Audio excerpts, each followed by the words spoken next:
Hello guys, അപ്പോൾ ഇതിന് മുന്നേ ഉള്ള വീഡിയോയിൽ എങ്ങനെ വാഴയും വാഴക്കൊലയും വൃത്തിയായിട്ട് വെട്ടാന്നുള്ളത് നിങ്ങൾ കണ്ടിട്ടുണ്ടാവും. അതിനുശേഷമാണ് ഇത് ഉണ്ണിത്തണ്ട് എങ്ങനെ എടുക്കാമെന്നുള്ള പരിപാടി. ഈ ഒരു സാധനം ആരൊക്കെ കഴിച്ചിട്ടുണ്ടെന്നുള്ളത് ജസ്റ്റ് ഒന്ന് കമൻറ്റ് ചെയ്യണം കേട്ടോ. ഇത് വാഴൻ്റെ അകത്ത് നമ്മളിങ്ങനെ വാഴൻ്റെ പോള ഇങ്ങനെ വെട്ടി പോകുമ്പോൾ അതിൻ്റെ അകത്ത് കാണുന്നൊരു സംഭവമാണിത്. ഇത് കറി വെച്ച് കഴിക്കും, പിന്നെ ഉപ്പിലിടും.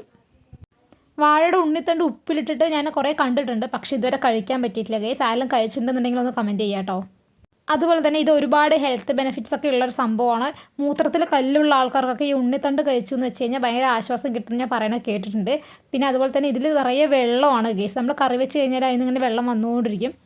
അപ്പോൾ ഇതിനെക്കുറിച്ചുള്ള കാര്യങ്ങളൊക്കെ ആൾ എൻ്റെ അടുത്ത് തന്നെ പറഞ്ഞുകൊണ്ടിരിക്കുന്നു. എനിക്കാണെങ്കിൽ അത് നേരെ വൃത്തിയാവേണ്ട ഒരു സമാധാനമില്ല. അപ്പോൾ ഞാൻ അതിനെ മുഴുവൻ ഇങ്ങനെ ചെത്തി ഇതെടുക്കുമായിരുന്നു.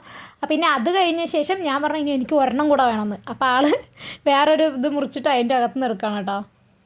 കുറേ നേരം നിന്നും മുറിച്ചു, പിന്നെ അവിടെ ഇരുന്നും മുറിച്ചു. അത് കിട്ടുന്നില്ല ഗൈസ്, കാരണം പാളയംകോടൻ്റെ വാഴയായിട്ടാണെന്ന് തോന്നുന്നു. ഭയങ്കര കട്ടിയായിരുന്നു അതിൻ്റെ പോളയ്ക്കൊക്കെ. എന്നിട്ട് ഞങ്ങളിതെടുത്ത് കറിയൊക്കെ വെച്ചു കേട്ടോ ഗൈസ്. നല്ല ടേസ്റ്റ് ഉണ്ടായിരുന്നു. ഉണ്ണിത്തണ്ടും മുതിരയും കൂടെയാണ് കേട്ടോ കറി വെച്ചത്. നല്ല അടിപൊളി ടേസ്റ്റായിരുന്നു. എനിക്ക് തോന്നുന്നു ചോറിൻ്റെ കൂടെ കഴിക്കുന്നതിനേക്കാളും നല്ലത് അതിങ്ങനെ വെറുതെ എടുത്ത് കഴിക്കാനായിരിക്കും. കാരണം അത് നമുക്ക് ചോറിൻ്റെ കൂടെ കഴിക്കാനുള്ള ഒരു ചൊടിപ്പൊന്നുമില്ല, പക്ഷേ വെറുതെ കഴിക്കാൻ നല്ല അടിപൊളിയായിരുന്നു ഗൈസ്. അപ്പോൾ 2 പീസും കൂടെ എൻ്റെ കയ്യിലോട്ട് വെച്ചു തന്നു. അതാണെങ്കിൽ ഒടുക്കത്തെ വെയിറ്റ് ആയിരുന്നു. അപ്പോൾ വാഴ വെട്ടലും വാഴക്കൊല വെട്ടലും വാഴയിൽ ഉണ്ണിത്തണ്ട് എടുക്കലും അങ്ങനെയൊക്കെ ആയിട്ട് ഇന്നത്തെ ഒരു ദിവസത്തെ പരിപാടി ഇങ്ങനെയൊക്കെ ആയിരുന്നു ഗൈസ്. ആകെ വീട്ടിലുള്ള ഒരു കറിവേപ്പില ചെടിയാണ്, കണ്ണിലുണ്ണി പോലെ നോക്കുന്നൊരു ചെടിയാണ് ഗൈസ്. അപ്പം അതും കൂടെ ഇനിയിപ്പോൾ നശിച്ച് പോകുമെന്ന് എനിക്ക് ചെറിയ ഡൗട്ട് ഇല്ലാതില്ല. അപ്പോൾ ഇന്നത്തെ വീഡിയോ എന്തായാലും ഇത്രയേ ഉള്ളൂ. എല്ലാവർക്കും ഇഷ്ടപ്പെട്ടുണ്ടെങ്കിൽ ലൈക്ക് ചെയ്യുക, ഷെയർ ചെയ്യുക, സബ്സ്ക്രൈബ് ചെയ്യുക.